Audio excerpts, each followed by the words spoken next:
caso de lo que vamos a establecer ahora como debate, que promete mover estanterías. Sí, vivimos un mundo que va a 1000 por hora, donde la política a veces parece reducirse a un tuit, a un mensaje de Facebook, o a un eslogan, o a una discusión a gritos por la televisión. Bueno, ahora vamos a parar la pelota, señores, vamos a levantar la cabeza, y vamos a dársela al que sabe. Muy bien. La pelota siempre al 10. Vamos a intentar entender el por qué el mundo está como está. Ahora, llamen a todos, sí, llamen a todos, porque se viene filosofía y política aquí en De Fogón en Fogón. Se viene Imperdible. Nelson Villarreal. Nelson, muy buenas tardes. ¿Qué le va? Pero, ahí. Ahora tenés que estar a la altura, ¿eh? Bueno, en fin. No sé, está haciendo eco. ¿Estás? ¿Ahora? A ver. Ay, sí. Ahora no. Ah, bien, perfecto. Pero con lo que dijiste, date cuenta que me pones la vara tan alta que si no hago el gol, quedo como que, viste, bueno, vamos a aceptar este desafío, como dice, y ver, bueno, desde dónde y cómo planteamos el tablero dinámico, ¿no? Los puzzles a veces creemos que son estáticos, pero son profundamente dinámicos. También los tableros políticos, geopolíticos y el momento histórico. Tomaría lo que dijiste de la política, pero bueno, habría que verlo. Nelson, bueno, tuvimos ni más ni menos que la cumbre, la mega cumbre, entre Donald Trump y Xi Jinping, presidente de EU y presidente de la República Popular China. Bien, algo que se sabía que se iba a dar. Exacto. Pero la clave es en qué contexto se da y qué tipo de escenarios tiene en el corto y mediano plazo, digamos, ¿no? Interpretaciones miles leí. No cabe la menor duda que depende de lo que uno tome de fuentes. Pero yo lo que sí creo que hay que leer sobre por lo menos lo emergente, que es desde los gestos, las palabras, las declaraciones y el punto ciego, lo que no quedó explícito. Pero eso no es más que caracterizar o mapear lo que sucedió. Entonces hay que ser muy prudente, y en eso comparto con Lubensky, el ministro de Relaciones Exteriores de Uruguay, que dijo, bueno, esto hoy podemos leerlo de una manera, pero mañana puede ser otra, y en ese sentido puedo compartir. Lo que sí parece claro es que comienzan a instalarse algunas tendencias que se comienzan como a consolidar. El tablero que nosotros ya vimos acá de la lógica de guerra de civilizaciones, donde los geopolíticos se dividen en espacios, parece que eso comienza a instalarse en los tres grandes liderazgos que parecen dominar la geopolítica actual, que son Estados Unidos, China y Rusia. Por otro, ¿cómo llega a esta reunión Trump? No llegó victorioso como esperaba con el caso de Irán, y esto es un dato empírico, ¿sí? Llega con un relato y discurso de que va a ganar, que va a abrir el estrecho de Hormuz, pero la realidad muestra otra cosa. No sabremos las consecuencias hasta que las veamos, pero ese es el contexto que lo sitúa en un lugar de debilidad. Segunda condición de debilidad que se sitúa para Trump es que no logra a esta altura dinamizar a esa nueva América que quería lograr, y entonces esa capacidad económico-comercial que iba a recuperar, ¿sí? Entonces esto sí uno podría decir que son datos y no interpretaciones. Podemos ver que China, que la palabra significa el imperio del medio, y no confundamos, porque algunos dicen el imperio que está al medio, y no es así, es el imperio del medio, que tiene una historia de 5.000 años, va a medir la relación con Occidente, con el imperio hegemónico de Occidente, desde una perspectiva de mediano y largo plazo, y no de la inmediatez con la que lo mide Trump. Entonces ahí uno podría decir que en el tablero parecería ser claro que las dos potencias que hoy hegemonizan o articulan la globalización hacia una nueva bipolaridad, dirían algunos. Habrá que ver hasta dónde y cómo, pero es probable que se vaya dando. Posible guerra fría, posible cooperación, posible conflicto, posible cambio de posta de quién va a hegemonizar. Entonces, podemos tener distintas lógicas. Lo que queda claro que estamos en transición hacia Asia.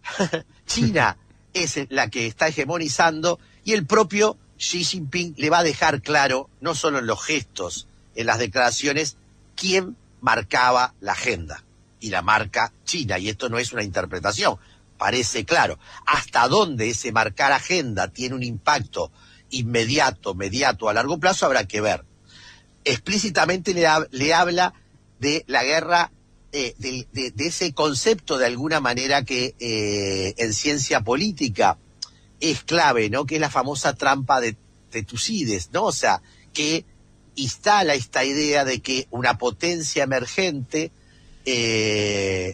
desafía a la potencia hegemónica. El propio Xi Jinping, que ya lo había dicho de Occidente respecto a China, hoy lo dice de China respecto a Estados Unidos.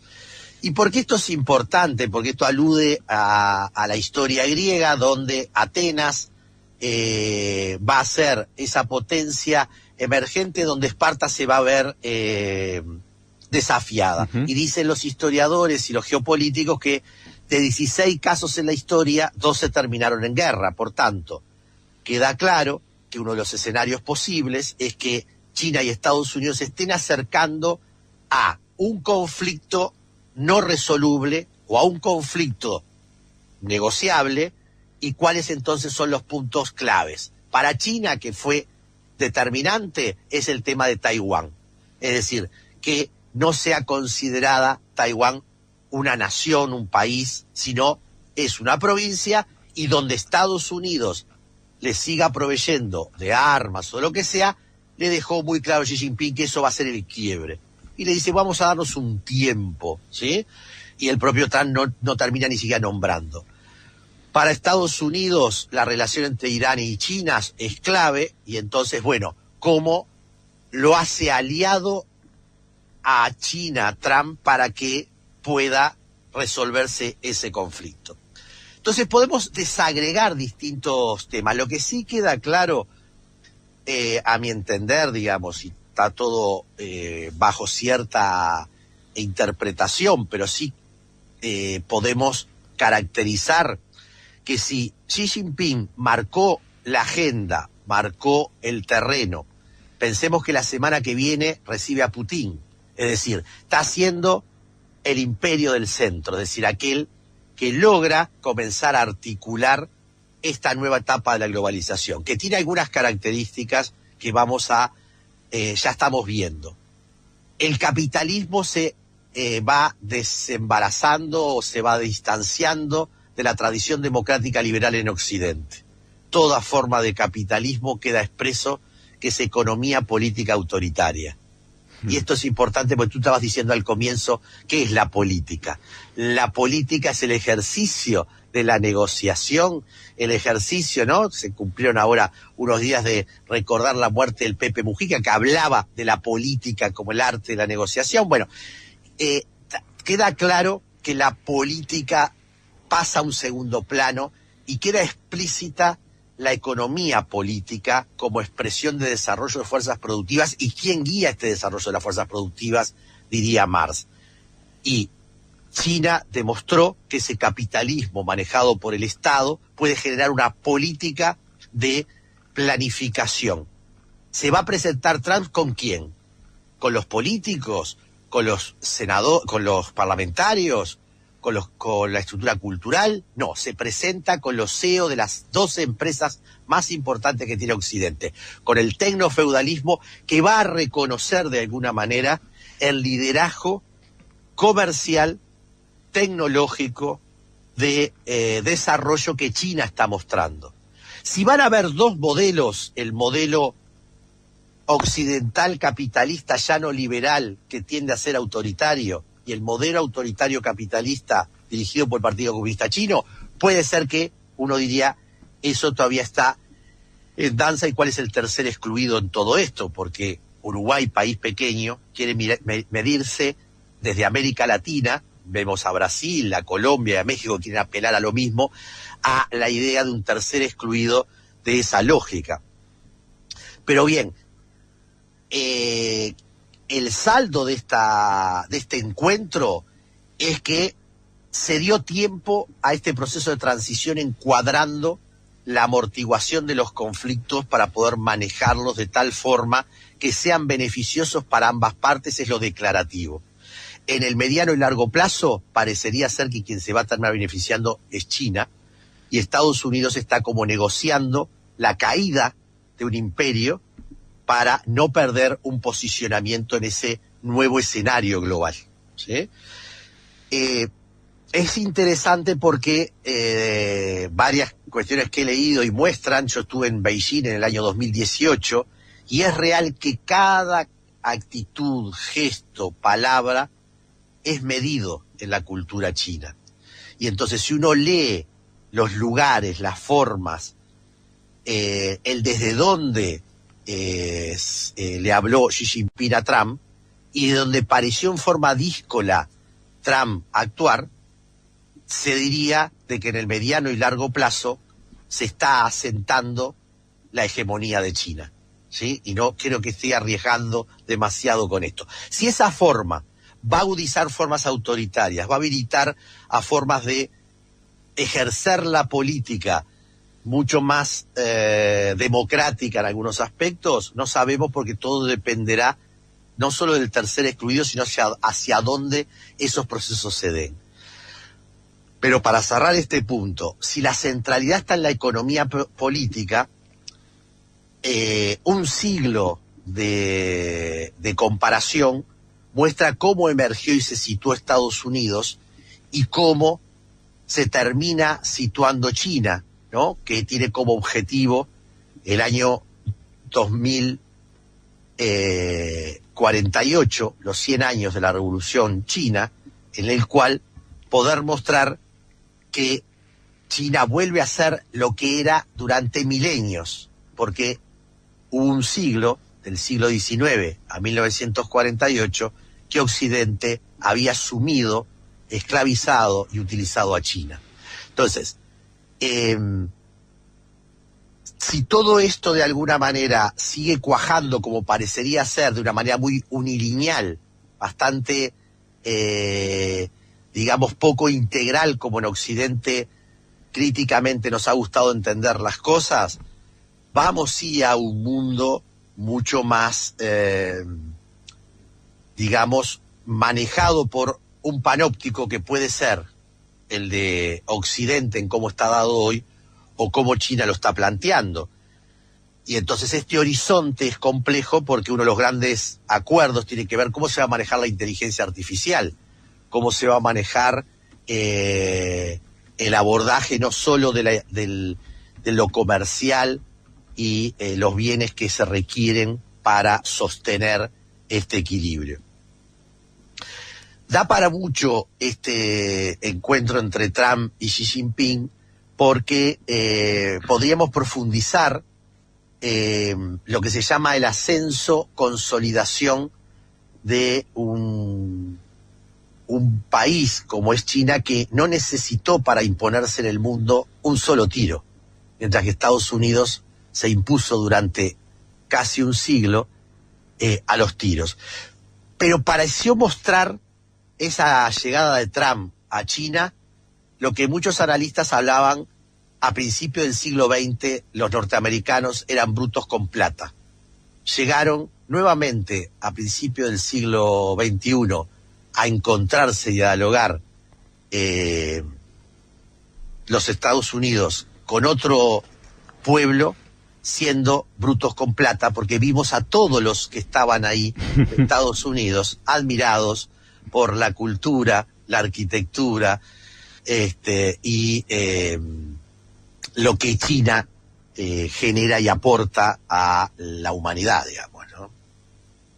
Está claro, Nelson, y sí, es cierto. Se abren un montón más de interrogantes que los que teníamos antes del encuentro, ¿no? Pero bueno, me parece que es válido esos interrogantes, porque es claro, o sea, un encuentro no deja de ser eso, un encuentro. Sí, pero deja consecuencias, por ejemplo, para países, para América Latina, ¿no? Muchos ayer decían en una reunión, acá vamos a estar ante el hecho de que Estados Unidos se va a apoderar más de América Latina. Claro. Porque estas zonas de influencia quedaron claras. A China le importa primero Taiwán y después que sus aliados a nivel global tengan el derecho de comerciar en la ruta de la seda con China. Uh-huh. Pero es corte determinante. Por tanto, si en última instancia parte del aceptar ya no ser el gendarme del mundo de Estados Unidos lleva a que quede atrincherado en las Américas. En las Américas. Lo vamos a sufrir y mucho más de lo que creemos. Lo otro es si se nos impide las alianzas con China, lo que va a implicar para varias cuestiones para América Latina.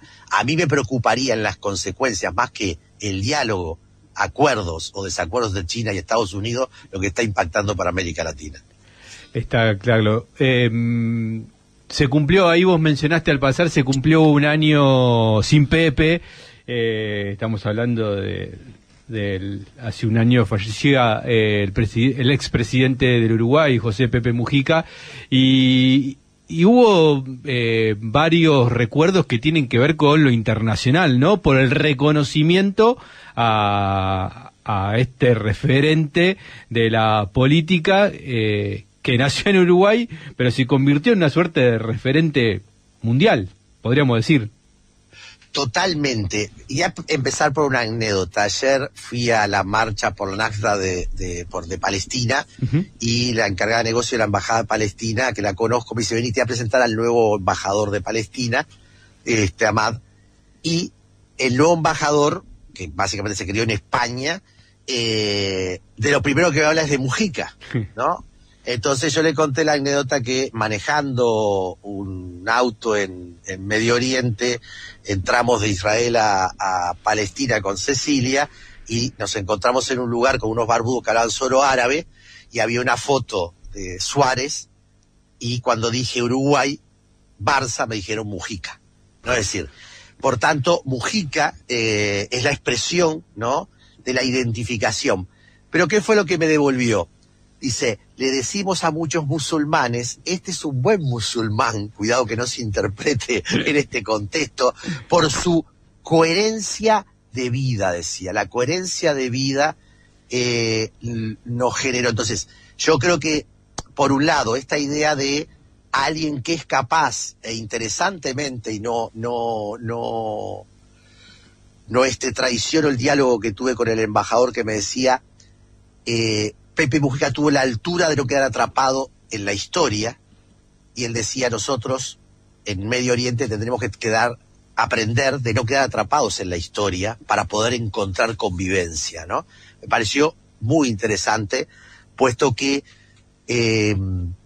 la figura de Mujica impactó tanto en el mundo cultural, político, social, y esto que decíamos, hacer de la política algo que valga la pena, ¿no?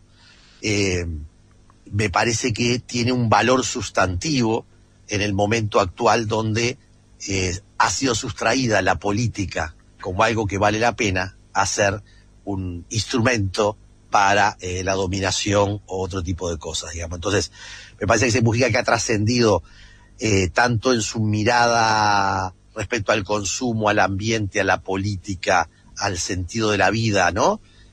Lo quiero rescatar desde el sabio, ¿no? Yo las pocas veces que me crucé con Mujica y hablamos en realidad de filosofía, más que de política. Y en mis discrepancias que todo el mundo sabe que tengo y que tuve con Mujica respecto al pasado reciente, por ejemplo.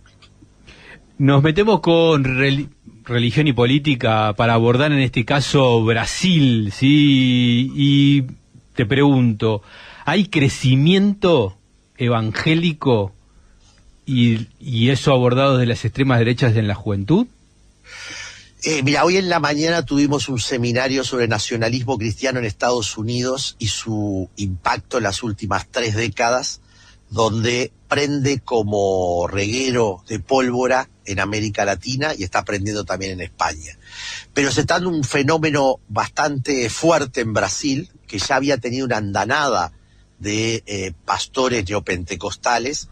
Las generaciones jóvenes en Brasil se sienten mucho más atraídas en este momento por esa cosmovisión de los neopentecostales, del evangelismo que sitúa y es muy funcional a la meritocracia, es muy funcional a esta idea racista que vemos en Estados Unidos, es muy funcional a la ausencia de la política crítica y su articulación con la extrema derecha, que es el rechazo a todos los valores que se habían generado con el progresismo, ¿no? Y la identificación de la agenda woke.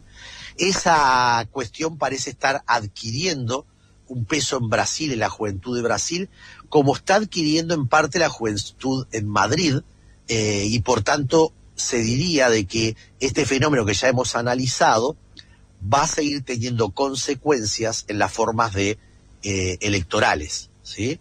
Claro. Y entonces ese bolsonarismo que tenía un 40% y lo sigue teniendo, puede ser que tenga aquí otro núcleo fuerte que termine aportando a algo que ya ha estado en la articulación política de Lula, como dar cuenta de esta religiosidad que es regresiva y conservadora. Clarísimo, Nelson. Ahí está Oscar Trinidad que quiere aportar ahí. Dale. Claro, Nelson, porque yo te quería preguntar también cómo lo ves eso en Uruguay. Yo tengo familia evangélica en Montevideo, toda mi familia, mi madre sobre todo, y yo veo como lo que vos decís en caso de la religiosidad que tiene, pero sobre todo en el tema del sionismo. Hay un tema de que ellos lo ven porque a pesar de que los evangélicos practican el Nuevo Testamento, la época de la gracia, como se dice, a partir de Jesús para acá, ellos también predican mucho sobre el Antiguo Testamento y sobre Israel, el gran Israel, la tierra prometida, la tierra de Canaán y todo eso. Y están como muy consustanciados con lo que está haciendo el sionismo en este momento. O sea, en ningún momento hay una crítica a lo que pasa en Israel con Gaza y todo eso, más bien que es un tema que ni se toca. Pero aparte de eso también están creciendo mucho también en Uruguay todos estos cultos, ¿no? Inclusive están metidos en la política con el Partido Nacional, como estuvieron con Juan Lastúe. Exacto. Lastúe. ¿Cuánto tenemos? ¿Media hora más? Digo, no, porque claro, da para media hora. Rápidamente, sí. 3 conceptos a lo que dice Juan. Lo primero, distingamos la tradición protestante, evangélica, de todo este nuevo fenómeno neopentecostal, evangelismo mesiánico vinculado al sionismo. Digo, ¿por qué es importante? Porque la tradición evangélica, luterana, metodista, valdense, son profundamente progresistas en su mirada de entender el evangelio. Digo esto porque si no podemos caer en algo que no es real. Lo que sí queda claro y tú traes, ¿qué es lo que está pasando? ¿Por qué ese giro en los últimos 40 años por el cual el neopentecostalismo no solamente ve en la política, no el diablo como veía antes, porque antes la política era el diablo y había que estar lejos de la política, sí, sino que ve la política como el instrumento para realizar el reino, no solamente como el del reino de la igualdad que traía la teología de la liberación, sino que es el reino como la segunda venida, donde evidentemente la idea de Israel, el nuevo Israel, adquieren una interpretación literal, ¿sí?, que da por tierra toda esa vivencia de la gracia que tú decías. Entonces, para hablarlo con mucha tranquilidad. Lo que sí queda claro que en Uruguay todavía estamos viviendo un fenómeno donde la religión que más se reproduce es el afrubandismo. Las religiones neopentecostales tienen un peso en lo que se llaman los límites de la vida, y vimos al presidente Orsi decir: esta laicidad extrema que no acepta la religión y la espiritualidad debe aceptar que la religión puede dar cuenta a las personas drogadictas, los presos, la enfermedad mental. Es un paso que vamos a analizar qué significa, porque da para 1000 interpretaciones, claro. Pero lo que está claro es que de 10 que salen de las cárceles y salen de la droga, 8 son rescatados, entre comillas, por estas tradiciones neopentecostales. 1 por la tradición católica y 1 por el Estado secular bayista. Mira. Por tanto, vamos a ver la importancia que esto tiene en el momento actual del límite de la política pública, y a la vez esto que tú decís, que es la alianza que está habiendo entre las extremas derechas, el nacionalismo cristiano, el sionismo y el evangelismo neopentecostal, que ve en el Gran Israel la segunda venida de Cristo, digamos. Pero lo podemos analizar en una próxima, porque ya veo a Andrés que dice: Nelson, entra a redondear. No hice el gesto, o sea, lo tenía en la cabeza, o sea. No, tus ojos lo decían todo. Con los ojos te lo digo. Con los ojos me estabas mirando cuando yo estaba redondear. Lee la mente este hombre. También. Además de filósofo y docente. Y bueno, viste que esto, el multiempleo, tiene los ojos. Nelson, no nos queda más tiempo, nos quedaron ahí algunas cosas pendientes, pero está bien que así pase, pero sí para despedirnos 20 de mayo 20 de mayo, Marcha del Silencio, la importancia que tiene la memoria para nuestro pueblo, para todos los pueblos, para Argentina, para América Latina y cada vez más. Hacernos presentes. Sé que en Argentina también se van a movilizar en distintas partes del mundo. En esto que hablamos de religión y política, a las 17:30 en Parroquia Universitaria se hace la celebración ecuménica por verdad y justicia, nunca más terrorismo de Estado, donde participa el espectro amplio religioso y no religioso, que ve en la espiritualidad un compromiso por la verdad, la memoria y la justicia. Aquí en la República Argentina, 50 años contra la impunidad de ayer y hoy, exigimos respuestas. ¿Dónde están? Miércoles 20 de mayo, 19 horas, Corrientes y Florida, aquí en la Ciudad Autónoma de Buenos Aires, uruguayos y uruguayas en Argentina por los derechos humanos. Ahí nos encontramos. Nelson, mil gracias. Gracias a ustedes, un placer. Nosotros nos vamos. Guido Testa estuvo en la operación técnica de Radiográfica. Oscarcito, gracias. Nos vemos, nos escuchamos el sábado. Y bueno, mi nombre es Andrés Correa, nos vamos y les prometemos reencontrarnos el próximo sábado. Chau, y recuerden que no somos nada si no luchamos. Si he de partir, que me parta la vida un amor y transforme mis huesos en flor en algún carnaval. Y todo lo que fui lo dejo en el adiós, viviendo en el lugar de lo que soy. Y lo que quise ser detrás de este terreno apenas fue una efímera ilusión. 20 años. Agenda propia. Sonido original. Sé parte de la comunidad radiográfica. Sé parte de la comunicación popular. Somos un medio cooperativo autogestionado. No tenemos jefes, no tenemos patrones, tampoco dependemos de los grandes intereses corporativos. Porque vos nos conocés y para que sigamos potenciando la comunicación popular, sumate a la comunidad radiográfica. Déjate atrapar por nuestras redes. Arre. Por Instagram, @radiográfica893. Facebook, Radiográfica FM 89.3. Y en Twitter, @radiográfica893. La Gráfica Cultural. Industria de artistas. Una fábrica recuperada. Industria de la cultura. Un espacio cultural. Es un lugar en manos del trabajo, del pueblo organizado y del barrio La Boca y Barracas. Un polo para todos en el sur de la ciudad de Buenos Aires. Seguinos en Instagram, @lagráfica.cultural. Una matriz productiva nueva.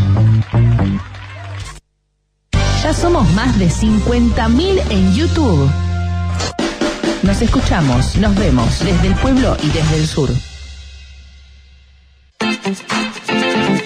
Frente Telefónico, la agrupación de los trabajadores y trabajadoras de las telecomunicaciones de FOETRA, Sindicato Buenos Aires, Unidad para la Defensa de los Intereses de los Telefónicos y por el Proyecto Nacional y Popular. Somos mayoría, Cristian D'Alessandro y todo un equipazo a pura alegría, sorpresa y emoción.